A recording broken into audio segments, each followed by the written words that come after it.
Hi, I'm Nick the nurse. Today we're going to be talking about the phases of the therapeutic-nurse relationship. It's important to remember that there are how many phases of the nurse-patient relationship? Well, some books say 3, but there's really technically 4 phases of the nurse-patient relationship. First, we have the preorientation phase, followed by the orientation phase, then followed by the working phase, and then finally followed by the termination phase. So what we're going to be talking about in this particular video segment is the pre-orientation phase. Now there's 2 really big major aspects of the pre-orientation phase that are important to talk about and important to remember both for the nursing school exams and the NCLEX as well as in your nursing practice. First and most importantly, the pre-orientation phase is before you even see the patient.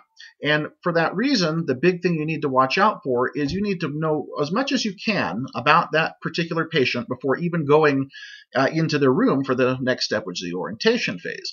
You should review the client's medical record, their history of mental health problems, whether they've had any physiological problems, which can lead to other problems like somatic problems and stuff like that. So it's really important that you understand that concept. The other thing during the pre-orientation phase is for the nurse to explore any problems that they have with preconceived notions or judgments. Let's say that you have a patient, and this is hypothetical, I won't say what I believe, but let's say that you have a patient who just had an abortion, and she's having a very chronic depression with it, and she's suicidal. And let's say that you, as the nurse, are very adamantly pro-life and you oppose abortion in any circumstances. You as the nurse need to examine your feelings, your thought processes, and your beliefs before going in and dealing with this patient. Why? Well, it's important to understand that you can't be judgmental, and that's another big thing in mental health nursing, is that it's important that you can't judge your patients.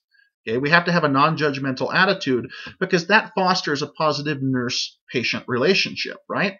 So again, just a pre-orientation phase, that are very important are examining our own personal beliefs and making sure that we put them aside so as not to judge the patient, and making sure that we find out as much as we can possibly about the patient by either looking in the patient's medical records or talking to other staff members who have had previous dealings with the patient. So best of luck on your nursing school exams and on the NCLEX, and we'll see you next time.